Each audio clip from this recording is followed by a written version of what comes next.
Olá, a notícia está de volta com Maurício Sesquim, ex-presidente da ANS, Agência Nacional de Saúde Suplementar. Sesquim, fala do plano de saúde. São muito criticados nos serviços de atendimento ao consumidor. Há queixas de atendimento que não é dado, de que o serviço prestado muitas vezes ele é ruim. Na sua experiência, durante o tempo que você teve lá na ANS, que avaliação em geral você faz dos planos de saúde brasileiros e quais você acha que são os principais problemas? Eu acho que os planos cumpriram um papel ao longo de décadas de permitir um acesso mais rápido, uma solução mais rápida para os problemas de saúde, ter uma rede credenciada ampla que atenda a população. Não há dúvida que eles foram um motor para que o país se mantivesse na vanguarda tecnológica em termos de saúde.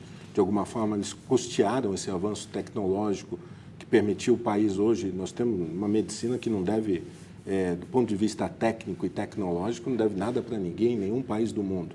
Eu acho que os planos ajudaram nesse aspecto. Eu acho que apenas o avanço tecnológico, o avanço que a gente teve na medicina, ele não veio acompanhado de um avanço da assistência médica, na gestão da assistência. E o modelo que a gente tem hoje de plano de saúde é o mesmo modelo de 40 anos atrás. Então, eu acho que nós estamos chegando num momento de, talvez, esgotamento de um modelo que simplesmente responde ou reage às demandas do cliente quando ele acessa o sistema. E, obviamente, quando ele acessa o sistema, às vezes ele tem um acesso, na grande maioria das vezes ele tem um acesso, mas às vezes esse acesso traz problemas, o que causa reclamações. Na agência, há o maior nível de reclamações em relação aos planos de saúde, o maior número de reclamações em relação a negativas de atendimento, por razões que são pertinentes ou não pertinentes. O fato é que esse é o principal, ponto de choque, o ponto de choque. E eu acho que este modelo, como nós já dissemos, precisa mudar.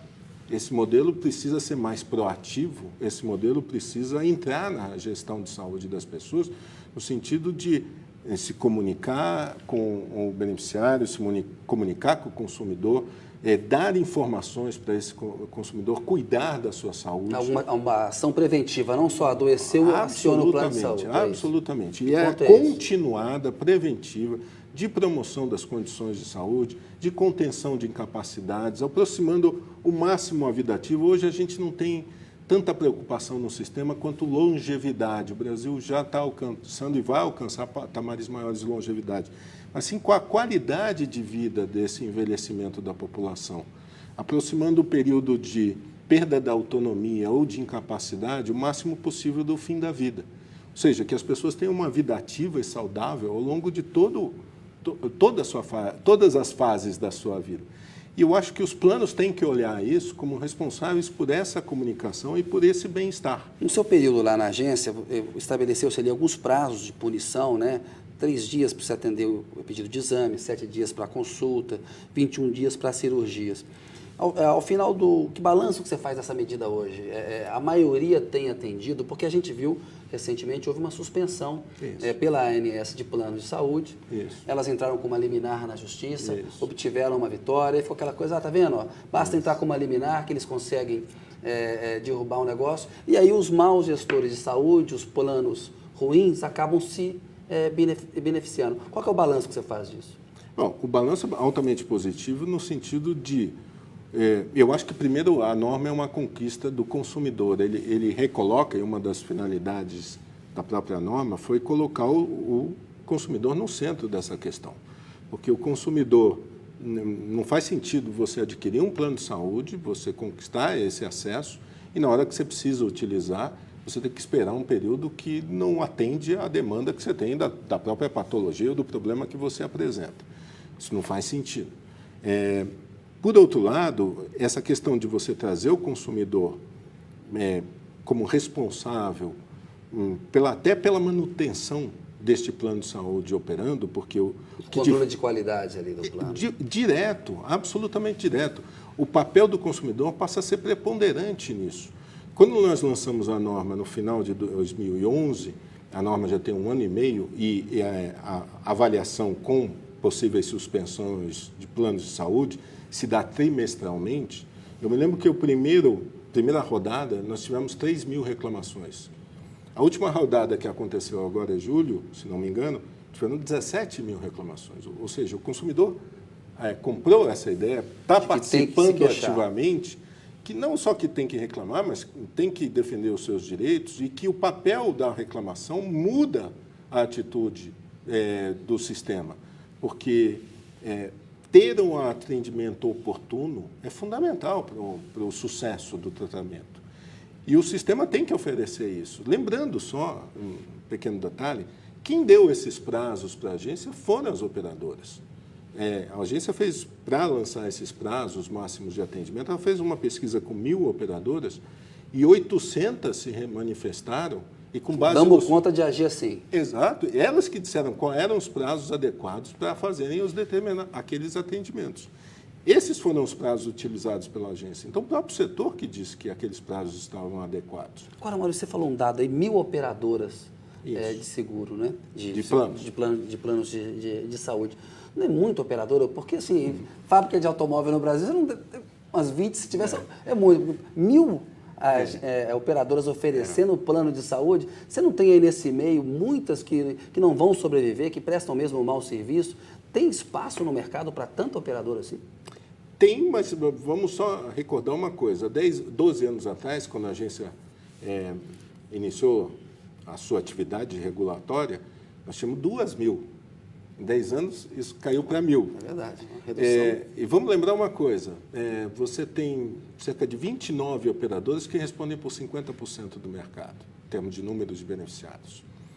Você tem 180 que respondem por 80% do mercado. E você tem 300 que respondem por 90% do mercado. O restante são pequenas operadoras, nos mais diversos locais, com número de beneficiários pequeno.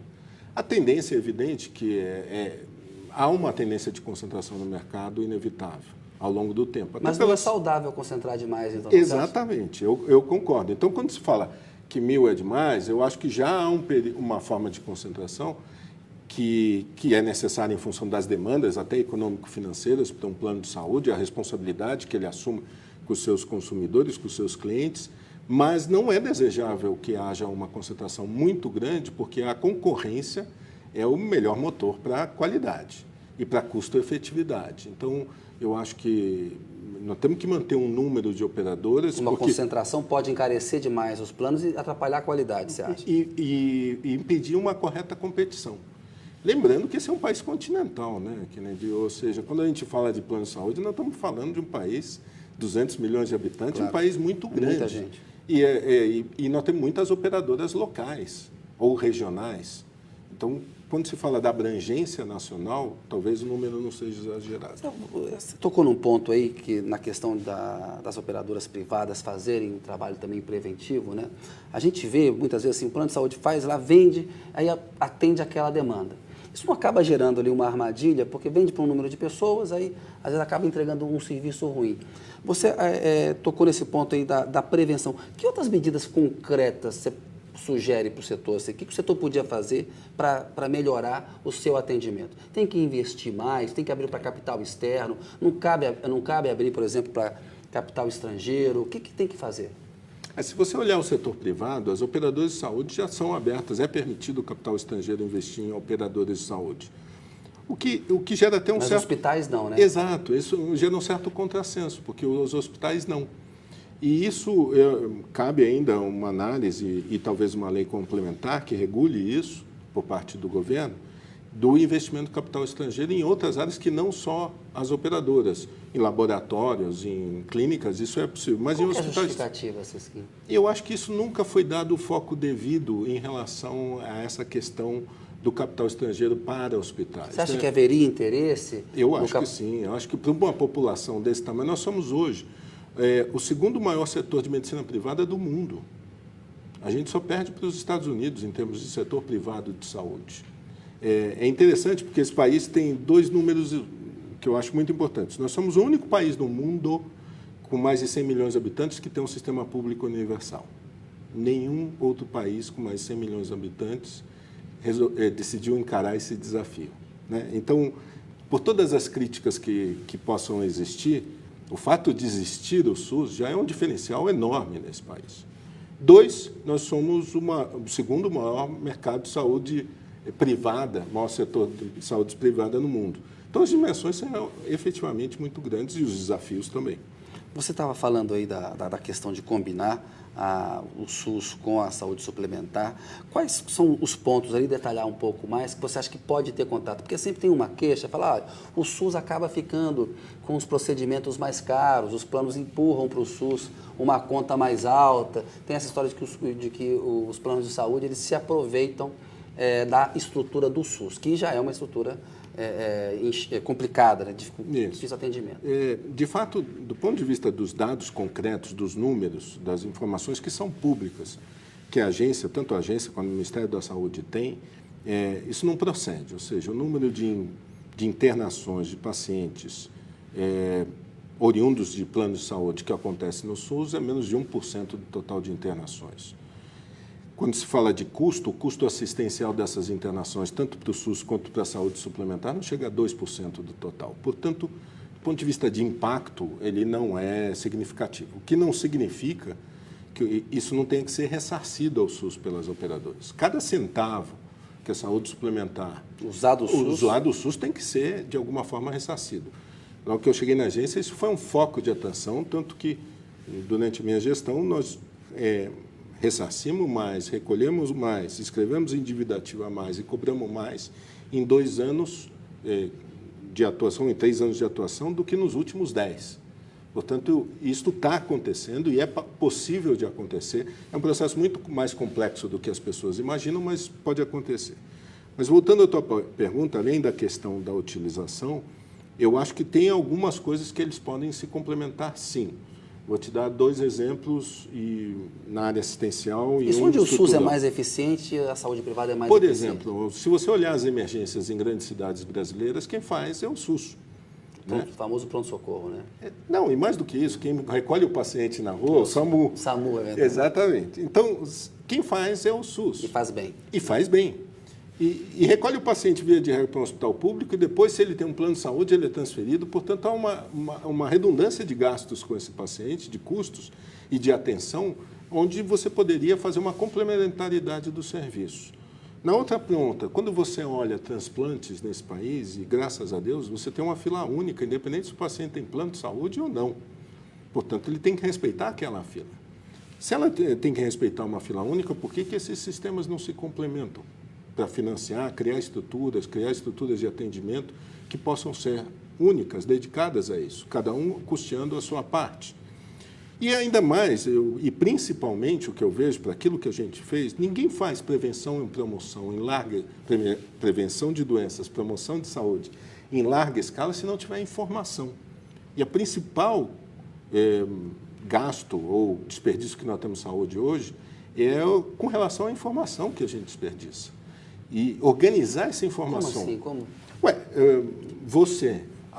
Quando você vai no médico, você não tem com você o seu histórico clínico à sua disposição, todos os exames que você já fez na vida, quais são as patologias, qual é o seu tipo sanguíneo, quais vacinas você tomou na vida. Isso não tem um prontuário, ou um registro, ou um arquivo que você possa acessar e entregar para o médico que o atende. O histórico é esse aqui. O meu histórico é esse. Isso evita repetição desnecessária de exames, melhor qualidade do atendimento, conhecimento do que aconteceu ao longo da sua vida, melhor condição de diagnóstico, evita interações medicamentosas indesejáveis, seu tipo sanguíneo. Medicamentosa, explica o que é tomar um remédio que não combina com o outro. Exatamente, exatamente. Saber quais são as suas possíveis alergias.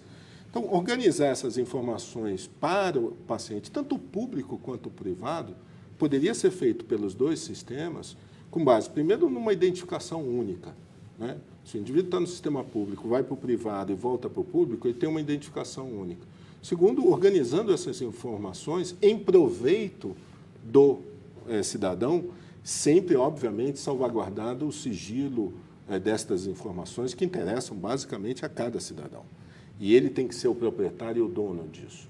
Organizar essas informações para políticas públicas ou políticas de prevenção e promoção é uma coisa que os 2 sistemas podem e devem fazer em conjunto, em proveito do cidadão, da população em geral. Maurício, uma questão que sempre é cobrada dos planos de saúde é que eles recebem reajustes acima da inflação. alguns especialistas sugerem, coloca o IPCA, que é o índice oficial da inflação. Por que esses reajustes têm que ser dados acima da inflação? Qual que é a justificativa? Historicamente, a inflação médica, não é só no Brasil, países com o mesmo tipo de medicina que a gente pratica, medicina ocidental, que nós praticamos aqui, tem uma inflação médica que é acima de índices de inflação geral. Isso não acontece só aqui. Por quê? Custo do medicamento? Não, por uma série de fatores. No caso, vamos falar no caso brasileiro para ficar mais claro. Primeiro, a demografia vai mudando, nós estamos envelhecendo e vivendo mais. Ao longo da sua vida, de qualquer pessoa, a gente gasta mais quanto mais envelhece. A gente utiliza mais o serviço de saúde na medida que envelhece. Então, o envelhecimento e maior sobrevida de uma população implica em mais gastos. Porque a maior demanda dela, né? O plano vendeu para 100 pessoas, elas vão envelhecendo, vão acionando mais o plano. Na saúde suplementar hoje no Brasil, nós temos mais ou menos, como na saúde pública, 11% da população acima de 60 anos de idade. Esses 11% gastam 30% do custo total no sistema de saúde privado. Então, isso é um ponto. Segundo ponto, além do envelhecimento, o avanço tecnológico na saúde tem sido, ao longo do tempo, aditivo, ele adiciona custos. Não é que nem uma fábrica que se automatiza, robotiza, e o custo final de produção cai. Eu sou da época, me formei há 30 anos. Um equipamento mais sofisticado, mais novo, ele custa mais caro. Não só isso, você não deixa de utilizar a tecnologia anterior. Vou dar um exemplo na área de imagem, que é muito simples. Quando eu me formei, por incrível que pareça, a gente tinha raio-x e ultrassom. A tomografia estava começando. Depois veio o tomógrafo. Você continuou fazendo raio-x, ultrassom e começou a fazer tomografias. Depois veio a ressonância magnética. Você continuou fazendo todo o resto, mais a ressonância. Depois veio o PET-CT. O que é PET-CT? O PET é aquele exame que você faz, que é parecido com uma ressonância, um tomógrafo, só que é feito com substâncias radioativas que localizam Aplica tumores. no corpo da pessoa. E faz um mapeamento e localiza pequenos tumores no organismo da pessoa. Tem um nome isso, como é que é? Esqueci. O quê? Contraste? O contraste, exatamente. Você aplica o contraste. Então, você vai desenvolvendo novas tecnologias e não abandona as anteriores. Isso faz com que o custo seja aditivo. Esse é um exemplo típico. Além disso, você tem outros fatores no Brasil que são assim. O modelo de remuneração do sistema é um modelo de quanto mais se produz de exames, consultas, procedimentos, mais todo o sistema ganha, mas, por outro lado, isso incentiva a maior produção e o maior gasto. Esse modelo precisa mudar. Esse modelo de pagamento do sistema precisa mudar, né? Você tem vamos dizer, uma cultura ao longo do tempo que foi desenvolvida por parte da população, e isso eu vivi na pele como médico. Quando eu me formei, o paciente vinha com sintomas e perguntava o que eu achava.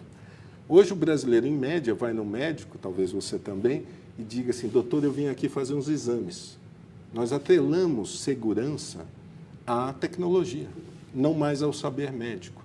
E isso muito culpa do próprio setor, que, se você olhar as propagandas médicas nos últimos 20 anos nesse país, o que elas mostram? Mas, já tem tal exame, tem tal coisa. Não, é helicóptero, o indivíduo entrando dentro do aparelho e etc. E tal. Então, a gente coloca na cabeça das pessoas que tecnologia é segurança.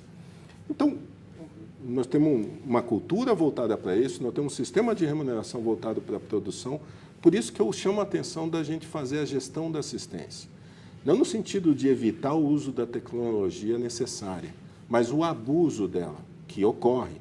E ocorre... Que é gasto desnecessário. Que é gasto desnecessário, que não agrega valor ao beneficiário. E, nesse sentido, nós temos um grande desafio pela frente também. Só vou te dar um dado. 30% dos exames de laboratório feitos em grandes laboratórios nesse país, o paciente sequer vai buscar o resultado. Desperdício puro, né? É absoluto desperdício, né? Você tem pesquisas recentes feitas em hospitais de ponta em São Paulo, analisando cirurgias de coluna, 60% delas não estavam indicadas. Então, nós precisamos parar um pouco e começar a olhar isso do ponto de vista da correta utilização de recursos. Sesquim, vou pedir licença mais um minutinho, a notícia volta daqui a pouco com o Maurício Sesquim.